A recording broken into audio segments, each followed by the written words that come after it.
Dear student, A4 का study time में आपका स्वागत है। और आज हम पढ़ने वाले हैं कक्षा 10 की मैथ की प्रश्नावली 8.1 को। और आज इस प्रश्नावली में हम पढ़ेंगे क्वेश्चन नंबर 6 से लेकर लास्ट क्वेश्चन नंबर 11 तक, क्योंकि इससे पहले वाली वीडियो में हम लोगों ने 1 से 6 तक के पढ़े थे और आज 7 से लेकर 11 तक पढ़ेंगे और ये पूरी एक्सरसाइज कंप्लीट करेंगे। और अगर आपने अभी तक उस वीडियो को नहीं देखा है तो जाकर उसे देखिए, क्योंकि इससे पहले वो देखना है तब ये जाकर अच्छे से समझ में आएगा। तो आपको चाहिए कि वो वाला देखना ही होगा। ठीक है, अब शुरू करते हैं हम क्वेश्चन नंबर 7 को, क्योंकि टाइम वेस्ट करना नहीं है। ठीक है, यहाँ पर देखिए क्वेश्चन नंबर 7 दे रहा है कि यदि cos थीटा इक्वल 7/8 है तो फर्स्ट नंबर ये लिखा है और सेकंड नंबर पे ये cot स्क्वायर थीटा का मान निकालिए। मतलब ये हुआ कि cot थीटा का मान हमें पता है, फर्स्ट और सेकंड दोनों के ऑप्शन दिए हैं कि इनका मान कितना होगा, इनका मान कितना होगा, निकालो। तो हम सबसे पहले ये करेंगे कि जो हमें दिया है वो लिखेंगे। तो लिखेंगे अब हम कि cot थीटा बराबर 7/8 है। देखिए क्वेश्चन नंबर हमारा है क्वेश्चन नंबर 7वां है, क्वेश्चन नंबर 7।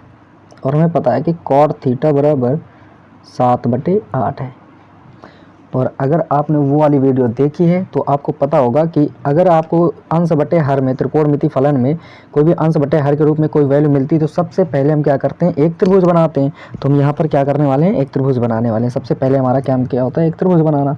तो एक त्रिभुज यहाँ से हम बना लेते हैं छोटा सा, ये हमारा बन गया त्रिभुज। ठीक है, इसके बाद हमने बताया था कि आपको लाल बटे कक्का वाले फार्मूले के हिसाब से इसे देखना होता है कि लाल बटे कक्का से क्या बनने वाला है। ठीक है, तो यहाँ से क्या बनेगा, ये cot थीटा बराबर क्या होता है हमारे पास, आधार बटे लंब होता है, आधार बटे लंब। तो आधार की वैल्यू कितनी है, 7, यहाँ पर लिख देंगे 7। लंब कितना दिख रहा है, 8, तो ये लिख देंगे 8। अभी हमें पता चले कि एक त्रिभुज तो बना है 7, 8, और ये कर्ण वाली वैल्यू नहीं पता, ये लंब पता है, आधार पता है, कर्ण नहीं पता है। तो सबसे पहले आपको क्या हमने बताया था कि आप इस तरह के क्वेश्चनों में सबसे पहले त्रिभुज बनाओगे, वैल्यू पुट अप करो, जो भुजा नहीं पता है सबसे पहले उसे निकालो। और निकालने का तरीका क्या है, पाइथागोरस प्रमेय। तो आप लिखोगे पाइथागोरस प्रमेय से, पाइथागोरस प्रमेय से।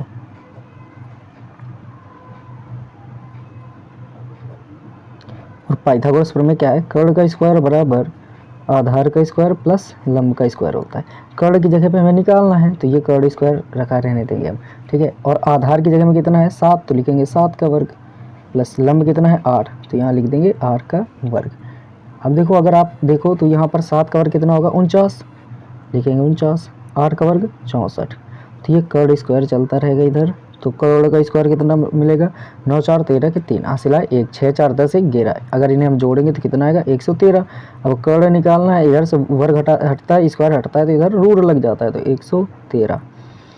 अब इसे बाहर नहीं किया जा सकता तो हम क्या लिख देंगे, इधर पूरा लिख देंगे कि 113। इससे ये मतलब हमें पता चला कि जो कर्ण है वो 113 है रूट में। अब यहाँ पर हमें क्या निकालना था, जो कुछ भी निकालना है वो हम देख लेते हैं और इसके बाद उसे हल कर लेते हैं आसानी से। तो देखिए, अगर हम देखें क्वेश्चन में तो क्या हमें पता करना था कि 1 + sin थीटा और 1 - sin थीटा। ऊपर क्या है, 1 + sin थीटा 1 - sin थीटा, नीचे 1 + cos थीटा 1 - cos थीटा।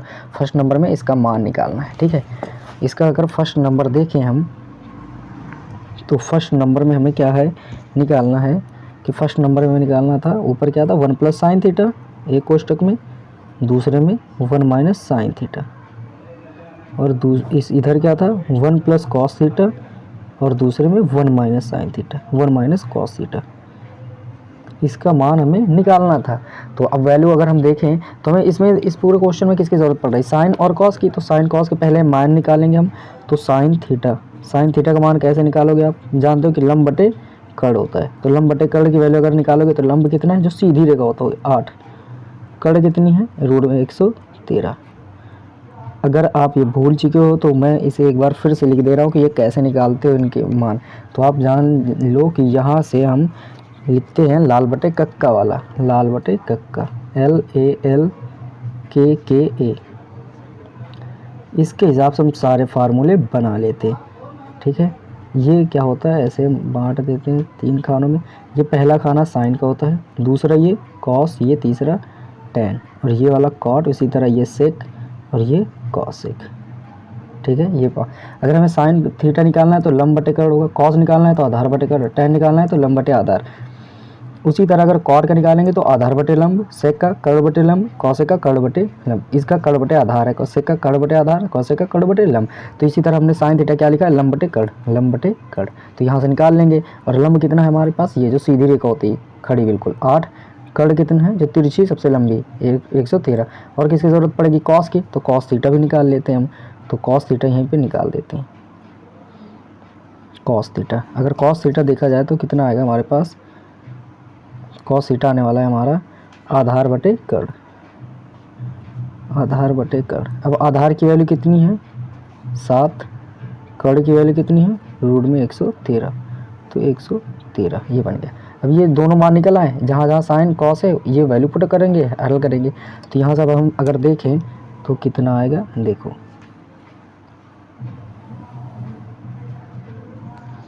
ये क्या है 1 plus sine theta. Sine theta की जगह पे कितना रखना है हमें, 8 बटे रूट 113, 8 बटे रूट 113। ठीक है, कोष्टक बंद कर देंगे। दूसरे में कितना है 1 माइनस 8 बाई रूट 113 बटे की लाइन। अब ये 1 प्लस कॉस थीटा की जगह में कितना है 7 बटे रूट 113, तो 7 बटे रूट 113। उसी तरह आप इसमें रखना है कॉस थीटा, वही मान है, बस चिन्ह अंतर कर देना है, 7 बटे रूट 113 ही रहेगा। ये कर दिया जाए। अब यहाँ पर देखो तो बन रहा है 1a प्लस बी और a माइनस बी। देखो दोनों वैल्यूज सेम लिखी, बस चिन्ह का अंतर, तो a plus B, a minus B बन रहा है। और आपको फार्मूला याद कर लेना है कि अगर a प्लस बी और a माइनस बी कभी मिलता है तो वो सदैव a square minus B square के बराबर होता है। तो वैल्यू पुटअप करेंगे तो a स्क्वायर तो 1 का स्क्वायर करो, माइनस बी स्क्वायर तो ये 8 बटे रूट 113 का वर्ग करेंगे आप, 113 का वर्ग। उसी तरह नीचे अगर देखें तो a स्क्वायर तो 1 का स्क्वायर, माइनस बी स्क्वायर तो 7 बटे रूट 113 का वर्ग, 113 का वर्ग। ठीक है, 1 का वर्ग 1 होगा, माइनस 8 का वर्ग कितना होता है 64, और बटे में कितना आएगा रूट में 113। रूट का वर्ग कर देंगे तो रूट हट जाएगा यहाँ से, और बटे में कितना आएगा हमारा ये 1 माइनस 7 का 49 होगा, और इसका वर्ग करेंगे तो 113 आएगा। ये बन गया। ठीक है, अब दोनों के बटे में एक मान लेते हैं हम, हल करेंगे एलसीएम लेकर।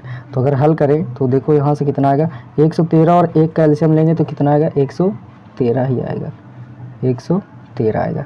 अब 113 आया तो यहाँ से हम देखें तो 113 गुणा इधर, 1 का गुणा इधर, 113 के 113 होगा, माइनस 1 का गुणा 64 में तो 64 आएगा, बटे की लाइन ये जो बड़ी सी है ये वाली। ठीक है, अब 113 और 1 का इधर एलसीएम लेंगे तो 113 रहेगा। अब 113 का गुणा इधर, 1 का गुणा इधर, तो 113 माइनस 1 का गुणा 49 में तो 49 होगा।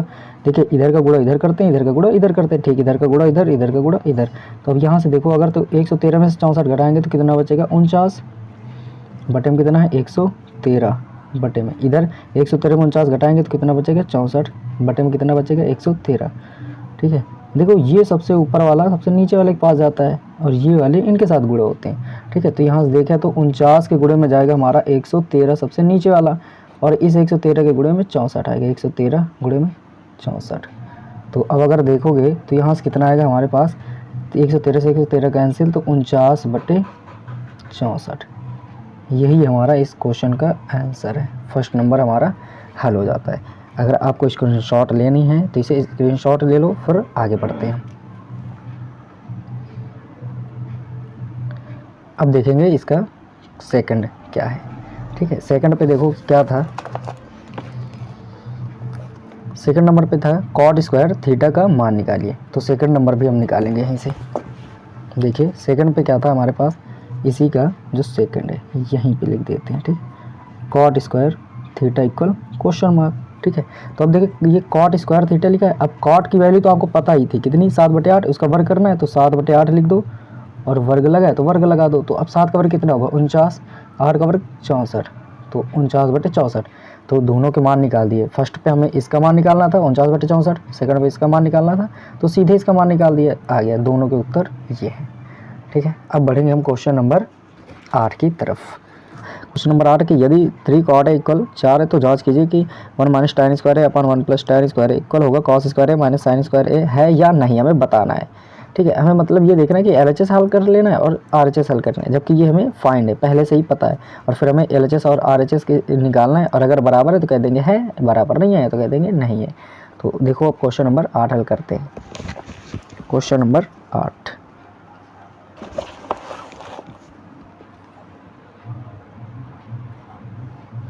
हमें पता है 3 cot A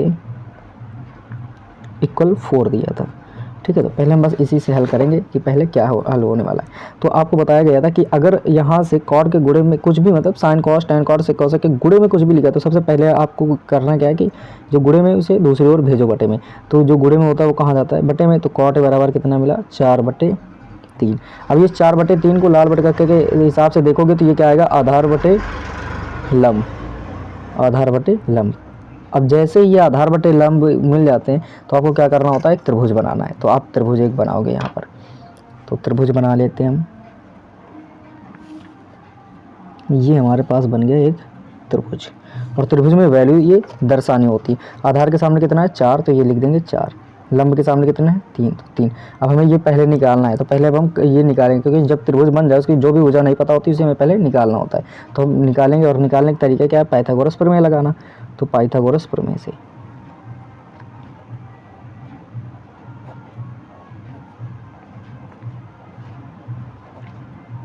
पाइथागोरस प्रमेय क्या होती है, कर्ण का स्क्वायर बराबर आधार का स्क्वायर प्लस लंब का स्क्वायर। कर्ण की जगह पे अभी पता करना है तो लिखा रहने देंगे। आधार कितना है 4, तो 4 का वर्ग करेंगे, और लंब कितना है 9, 3 है तो 3 का वर्ग कर देंगे।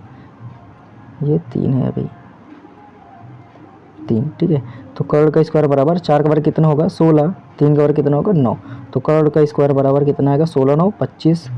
अब अगर कर्ण निकालें तो इधर से वर्ग हटाएंगे तो इधर रूट लगेगा, तो इधर हम लगा देते हैं रूट, तो 25 हो गया। अब कर्ण निकालोगे तो रूट से 25 से कितना आएगा बाहर 5। इसका मतलब ये है कि जो हमारे पास ये भुजा है ये वाली, तो ये कितनी होगी 5। इसे लिख देते हैं, ये 5 मिल गए। अब आसान हो गया हमारे पास। देखिए अब अगर हम बात करें कि क्या हमें पूछा गया था, तो पहले वो लिख लेते हैं हम। पूछा क्या था कि 1 - tan स्क्वायर है अपन 1 + tan स्क्वायर है, और बराबर में उधर cos स्क्वायर है माइनस साइन स्क्वायर है, ठीक है। सिद्ध करके देखना है कि है भी या नहीं, तो हमें ठीक है चेक करना है, मतलब जांच करना है, ठीक है। 1 - tan स्क्वायर ए बटे 1 + tan स्क्वायर ए इक्वल cos स्क्वायर ए माइनस साइन स्क्वायर ए, ये चेक करना है, ठीक है।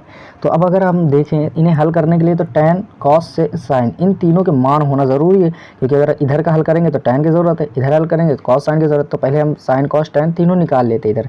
तो हम इधर निकालेंगे sin थीटा बराबर, तो sin a लिख ले इधर a, ठीक है। इसे ABC कुछ भी मान सकते हो आप, ABC। अब अगर sin a निकालोगे तो क्या होता है लंब बटे कर्ण, जैसे कि सबसे पहले वाले क्वेश्चन में किया है, क्वेश्चन नंबर 7 में। तो क्या होता है लंब बटे कर्ण, तो लंब की जगह पे कितना है 3, और कर्ण की जगह पे 5, तो 3/5। उसी तरह cos से निकालेंगे हम, तो cos से क्या होता है आधार बटे कर्ण। तो आधार बटे कर्ण के हिसाब से कितना आएगा, आधार कितना है 4, कर्ण कितना है 5। और इसी तरह अगर हम निकाल लें कर्ण के बाद, तो ये cos के बाद tan बचा अभी, तो tan भी निकाल लें। तो tan ए बराबर निकालेंगे तो क्या होता है लंब बटे आधार।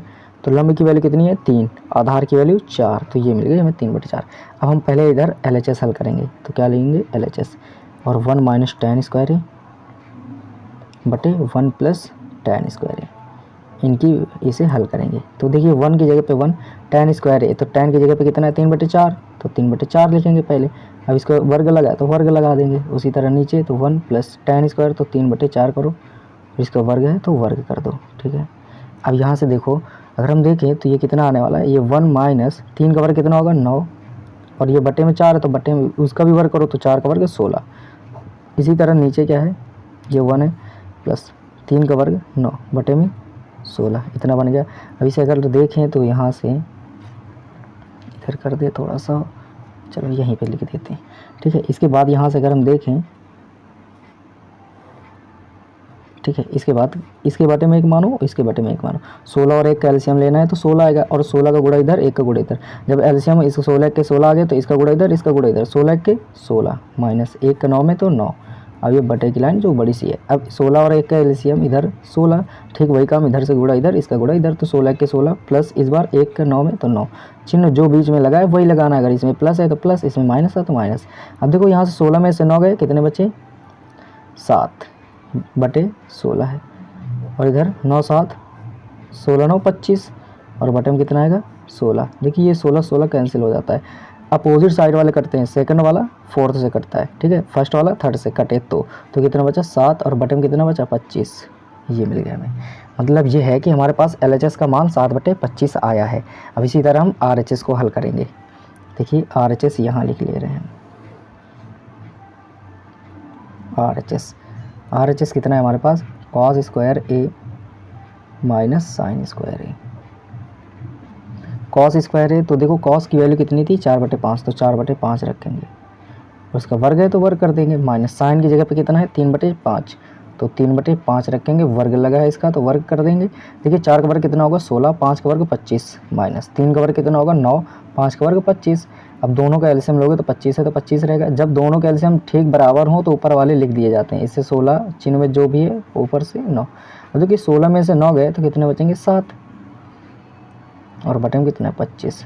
अब आप देख रहे होगे कि जो LHS आया था 7/25, RHS भी 7/25, मतलब ये है कि LHS इक्वल RHS है।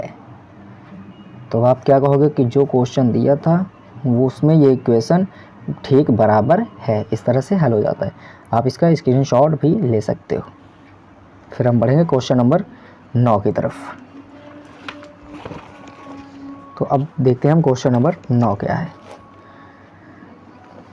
देखिए क्वेश्चन नंबर ये है 9 हमारे पास, त्रिभुज ABC में जिसके कोण B समकोण है, यदि tan A बराबर 1/√3 हो तो निम्नलिखित के मान ज्ञात कीजिए। पहले में ये है, सेकंड पे ये इतना लिखा है, जो भी लिखा है अपना मान ज्ञात करेंगे। पहले में ज्ञात क्या है, tan A बराबर 1/√3 है और कोण एक BC है जिसमें कोण B समकोण है, और tan A बराबर 1/√3 है। इसे याद रख के हम लिखने वाले हैं, ठीक है। Question number 9।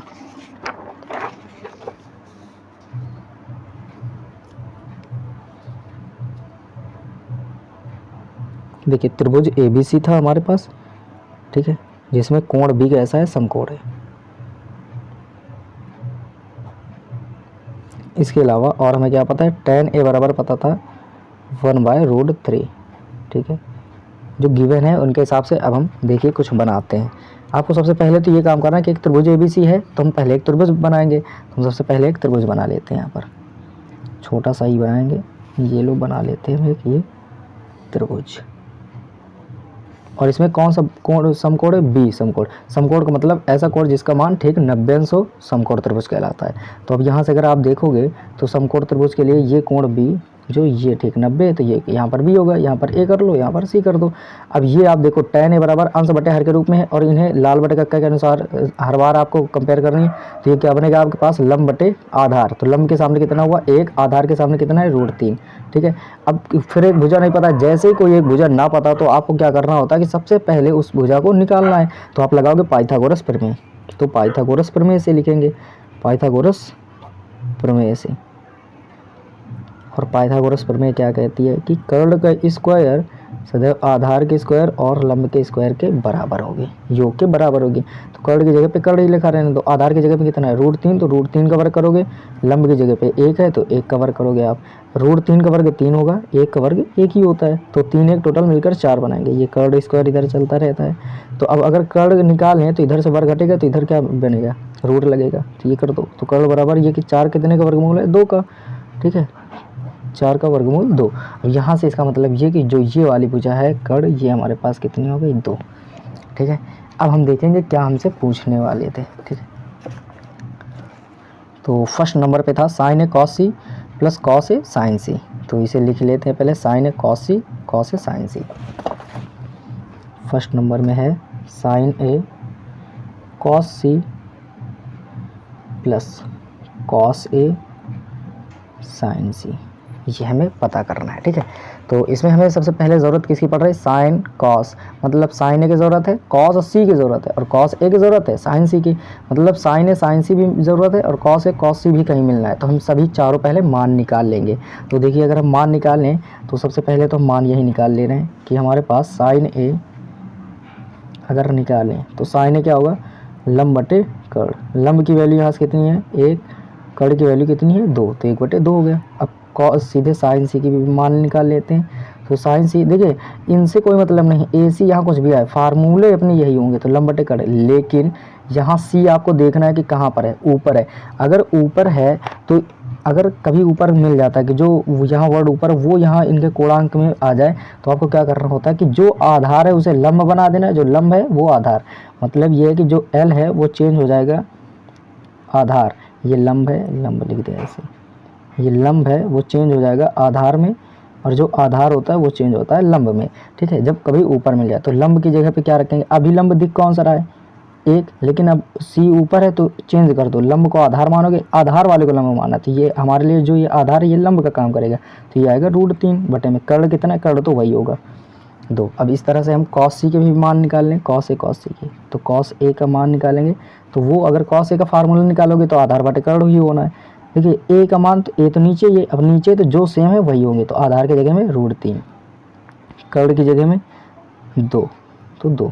अब cos c का भी मान निकाल लेते हैं यहाँ से, तो आधार बटे कर्ण ही रहेगा, लेकिन c आया तो जो आधार है वो अब लंब बन जाएगा, और जो लंब होगा उसे आधार आप समझोगे, हमें ज़रूरत है आधार की, तो ये c ऊपर है तो ये वाला लंब है तो इसे हम आधार समझेंगे, तो ये आधार बन गया 1, और बटे में c की वैल्यू कितनी, बटे में कर्ण की वैल्यू 2, ठीक है। अब हम इस पर मान रख देंगे इन सभी के, और जो उत्तर आने होगा वही हमारा आंसर होगा, ठीक है। तो देखिए अब हम कैसे निकाल रहे हैं, यहाँ देखो लिखोगे साइन a की जगह पे कितना रखना है हमें, 1/2, तो 1/2 गुणे cos c का मान कितना है 1/2 प्लस cos a का मान √3/2 गुणे साइन c का मान कितना है √3/2, ठीक है। यहाँ से देखो अगर तो इधर लिख दें, तो 1 के 1/2 दूनी 4 प्लस √3 का 3 में करोगे तो सिर्फ 3 आएगा, बटे में 4। अब इन दोनों से देखो अगर, तो 4 का एलसीएम यहाँ पर लेंगे हम, तो 4 आ जाएगा, ठीक है। अगर 4 आएगा तो नीचे के सेम हो गए तो ऊपर वाले दोनों लिख दिए जाते हैं, तो कितना आया 3 1 4 बटे में 4, तो 4 से 4 कैंसिल, कितना आ गया 1। ये हमारा आंसर होगा फर्स्ट का, कि फर्स्ट वाला आंसर इतना आएगा। अब देखो कि इसका सेकंड क्या होगा, फिर इसके बाद आप स्क्रीनशॉट ले सकते हो। Question number second, cos a cos c minus sin a sin c, इसका मान निकालना है, cos a cos c minus sin a sin c। Second number cos a cos c minus sin a sin c।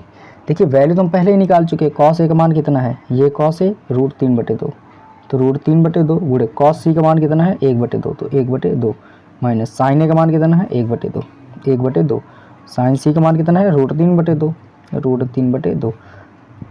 देखिए एक का गुणा इसमें करो, ऊपर ऊपर का गुणा होता है नीचे नीचे का, तो √3 के √3 रहेगा, एक में जितने से गुणा करो उतना ही आता है, 2 दूने 4 माइनस √3 का एक में करेंगे तो √3 और 2 दूने 4। फिर से अब आप देखो तो ये लिखा है √3/4 प्लस का, ये माइनस का है √3/4, घट गए, उत्तर कितना है 0, ये इसका आंसर हुआ, ठीक है। अब आप इसे स्क्रीनशॉट ले सकते हो, और फिर बढ़ेंगे हम क्वेश्चन नंबर 10 की तरफ। क्वेश्चन नंबर 10 देखिए अब क्या है हमारे पास। क्वेश्चन नंबर 10 ये कि त्रिभुज PQR में जिसका कोण Q समकोण है, PR + QR बराबर 25 सेंटीमीटर है और PQ 5 सेंटीमीटर है, sin P cos P और tan P के मान निकालने हैं हमें, ठीक है। तो देखिए अब हम इसे बनाते हैं, पहले तो त्रिभुज बनाना PQR जिसमें कोण Q को हमें समकोण दिखाना है, इतना काम करते हैं, फिर इसके बाद देखेंगे कि ये कितना लिखा है वो लिख लेंगे आसानी से। पहले तो एक त्रिभुज बना लेते हैं हम जल्दी से। क्वेश्चन नंबर 10वां,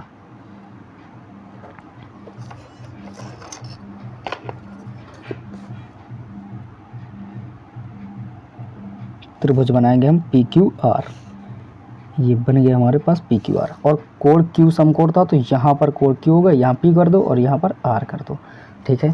ये जो दिया गया था उसे हम लिख देते हैं यहाँ पर ज़रा सा, कि हमें पता है कि त्रिभुज PQR, ठीक है, में कोण Q कैसा है, समकोण है, ठीक है। और क्या पता था, अब देख लेते हैं जो कुछ भी दिया गया था। PR + QR बराबर 25 है और PQ 5 है, PR + QR बराबर 25 है और PQ का मान 5 है, ठीक है। ये सभी सेंटीमीटर पे, ये हमें गिवन है, ठीक है। और हमें फाइंड करना है sin P cos P और tan P था 3, sin P cos P tan P equal question mark. चलो देखिए इसे हम कैसे करेंगे।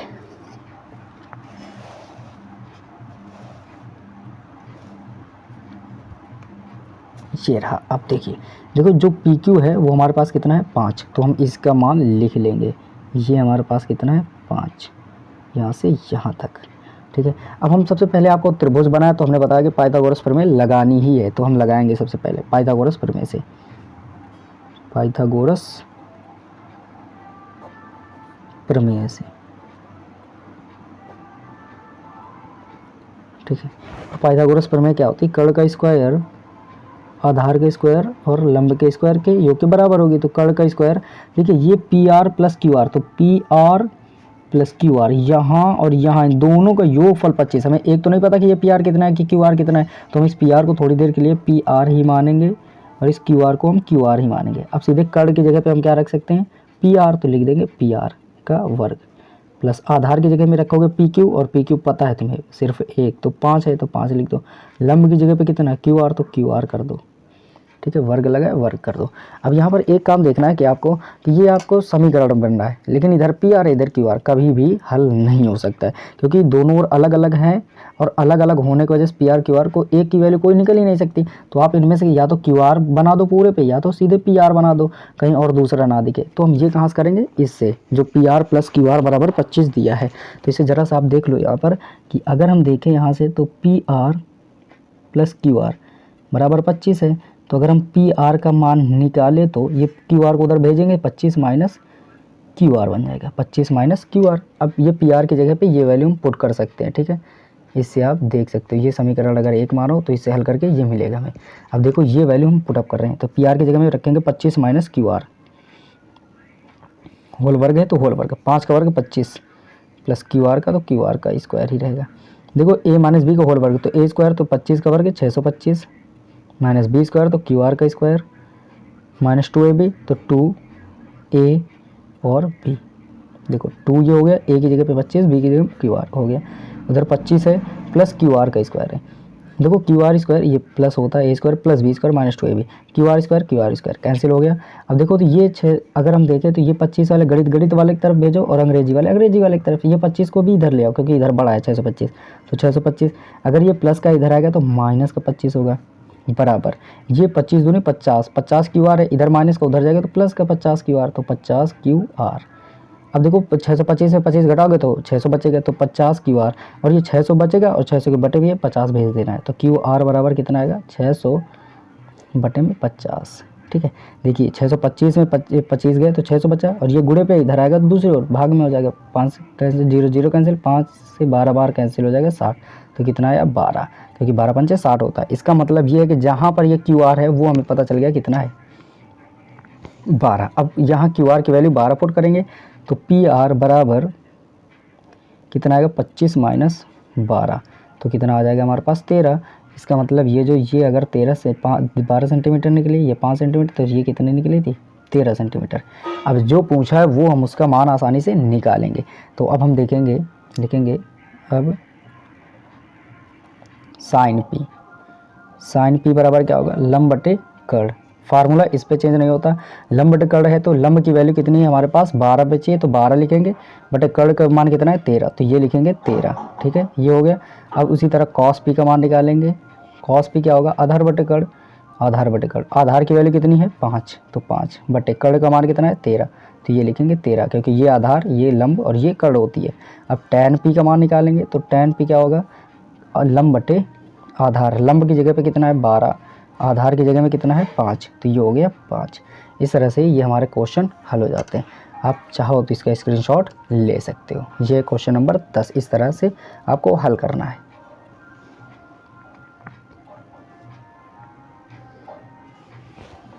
अब बढ़ते हैं क्वेश्चन नंबर 11 की तरफ, और ये होगा हमारा इसका लास्ट। ये है जिसमें हमें सत्य और असत्य बताने हैं। देखिए क्वेश्चन नंबर 11 कह रहा है कि बताइए कि निम्नलिखित कथन सत्य हैं या असत्य, कारण सहित अपने उत्तर की पुष्टि कीजिए, ठीक है। अब हम पुष्टि भी करेंगे और आपको बेहतरीन तरीके से समझाएंगे। सत्य असत्य तो इसमें पहले से लिखे, लेकिन क्यों होते हैं, कैसे हम समझे, वो हम आपको बताएंगे अभी, ठीक है। तो क्वेश्चन नंबर 1 लिखे, tan a का मान सदैव 1 से कम होता है। ये पहले लिखा है हमारे, क्वेश्चन नंबर 1 है, ठीक है, फर्स्ट नंबर पे है क्वेश्चन नंबर 11।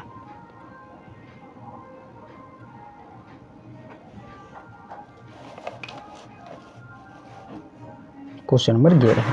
ठीक है, क्वेश्चन नंबर 11 का जो फर्स्ट नंबर है वो कह रहे हैं कि tan a का मान सदैव 1 से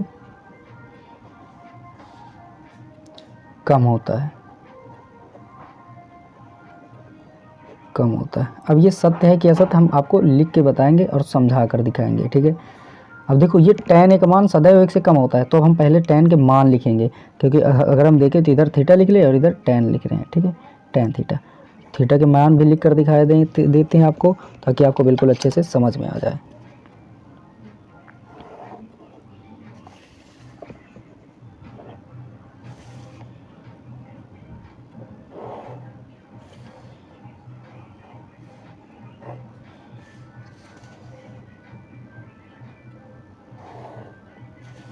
यहाँ पर 0 अंश होता है, यहाँ 30 लिख देते हैं, 45, 60 और 90। ठीक है, बस इतने से ही आपको दिखा देते हैं कि क्या सत्य है कि असत्य, आप तुरंत पहचान जाओगे। देखो tan 0 का मान 0 होता है, 30 अंश का मान होता है 1/√3। ठीक है, और 45 अंश का मान 1 होता है, 60 अंश का मान √3 होता है, 90 का मान इन्फिनिटिव होता है। देखो इन्होंने क्वेश्चन में कहा tan a का मान सदैव 1 से कम होता है। आपने देखा कि उन्होंने क्या कहा, कम होता है, सदैव मतलब हमेशा कम ही मिलेगा, मतलब 1 मिल ही नहीं सकता। और आपने क्या देखा, 45 में कितना मिल गया, 1। इसका मतलब इन्होंने गलत कहा है। तो ये क्वेश्चन क्या है, असत्य है। ये क्या लिखोगे आप, असत्य। ठीक है, इस तरह फर्स्ट नंबर हल हो गया। और आपने देखा क्यों, क्योंकि 45 में 1 होता है, जबकि इन्होंने क्या कहा कि 1 से कम होता है। ये तो अनंत तक जाता है, इन्होंने सिर्फ 1 से ही कम बताया है, तो ये इनकी बात गलत है। सेकंड नंबर देखो, इसका सेकंड क्या है, कह रहे कोण ए के किसी मान के लिए sec a इक्वल 12/5 है। sec a का मान 12/5, कोण ए के किसी मान के लिए, कोण ए के किसी मान के लिए जो sec a है वो 12/5 हो सकता है। ये सत्य है या असत्य हम आपको बताएंगे। अभी पहले हम क्या करें, यही काम पूरा इधर भी करते, थीटा और इधर इस बार क्या लेंगे, सेक थीटा। ठीक है, सेक थीटा। अब देखो यहाँ पर क्या लिखेंगे, पहले एक जल्दी से एक चतुर्भुज टाइप का बना दें, सारणी पूरी कंप्लीट कर दें ताकि आपको समझ में आए अच्छे से।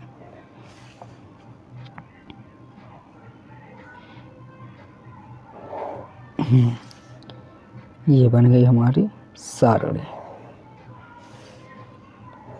देखो ये 0 अंश है, ये 30 लिख देते हैं, 45, 60 और 90। अब आप जानो कि सेक 0 अंश का मान कितना होता है, तो 1 होता है। अगर सेक 30 अंश की बात करते हैं तो कितना आता था, 2/√3। ये तो मान आपको लिखाए भी हैं, हमने भी समझा है, आपको याद रखना है। इसका मान कितना होता है, √2 होता है। इसका मान कितना होता है, 60 अंश का मान 2 होता है। 90 का मान कितना होता है, अनंत। मतलब ये है कि आप गौर करके देखो तो इसका मान सबसे 0 अंश में कितना है, 1, और सब 90 अंश में कितना, अनंत। मतलब आप इसका मान देख सकते हो कि 1 से लेकर अनंत के बीच में कहीं भी हो सकता है, कहीं भी हो सकता है कि नहीं। ठीक है, तो इसका मान अब हम आसानी से समझ सकते हैं कि अनंत तक हो सकता है। अब अनंत, ये तो 5 से 12 बार भाग कर दें अगर, तो ये अनंत से बहुत ही कम है, तो इसका मतलब अनंत तक मिलेगा कहीं ना कहीं। अगर मिलेगा तो इसका मतलब सेक ए 12/5 भी सत्य ही होगा, क्योंकि इसका मान कहाँ तक जाता है, अनंत तक, और ये अनंत तो है नहीं, तो इसका मतलब ये है कि सत्य है कि सेक ए कहीं ना कहीं 12/5 मिलेगा। ठीक है, अब क्वेश्चन नंबर इसका थर्ड देखेंगे कि थर्ड पे क्या कहने वाला है। थर्ड नंबर डालते हैं और देखते हैं क्वेश्चन क्या है। थर्ड क्या है, कॉस ए के कोण के कोसिकेंट के लिए प्रयुक्त एक संक्षिप्त रूप है। ठीक है, तो इसे हम देखें, कॉस ए कोण ए के कोसिकेंट के लिए प्रयुक्त एक संक्षिप्त रूप है। इसमें तो आप ऐसे ही समझ लो, जो कॉस ए है कोण के कोसिकेंट के लिए प्रयुक्त एक संक्षिप्त रूप नहीं है, क्योंकि कोसिकेंट किसको दर्शाता है, ए एन टी हटा के देखो कॉसेक बना, तो जो कॉस ए को नहीं दर्शाता है, ये किसको दर्शाएगा, कॉसेक को दर्शाता है। जबकि इन्होंने क्या कहा, कॉस ए कोण ए के कोसिकेंट के लिए प्रयुक्त होता है, तो जो कॉस ए कोसिकेंट के लिए नहीं होता, कॉसेक ए कोसिकेंट के लिए प्रयुक्त होता है, तो ये तो असत्य हो गया, इसमें कोई समझाने की बात नहीं। इसमें देखो कॉट ए, कॉट और ए का गुणनफल होता है, तो ये देखो कैसे हम बता दें आपको, कॉट ए लिख देते हैं सभी क्वेश्चन को। तो जो कॉस ए है, कोण ए के कोसिकेंट के लिए प्रयुक्त एक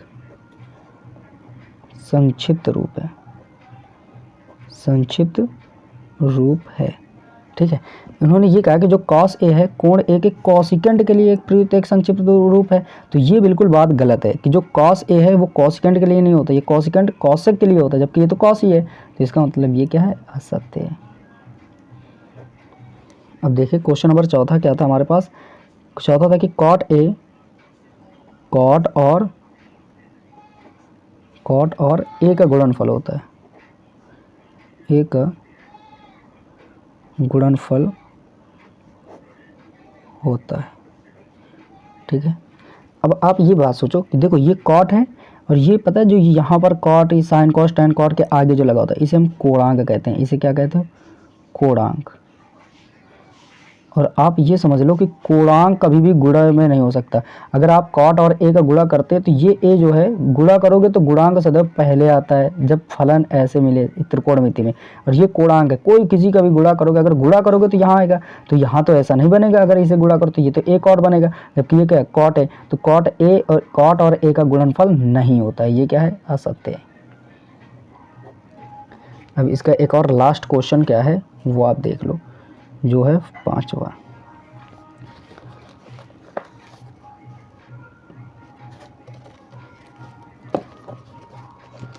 क्या, किसी भी कोण थीटा के लिए साइन थीटा बराबर 4/3। किसी भी कोण थीटा के लिए साइन थीटा इक्वल 4/3। किसी भी, दिख नहीं रहा है क्या, अब दिखेगा। किसी भी कोण थीटा के लिए साइन थीटा बराबर 4/3। ठीक है, तो अब आप इसे देखो तो हम ये साइन 4/3 है। अब इसे जल्दी से साइन का मान भी हम यहाँ चित्र बना दे जल्दी से, तो आप तुरंत समझ जाओगे, क्योंकि चित्र से आसानी से समझा जा सकता है।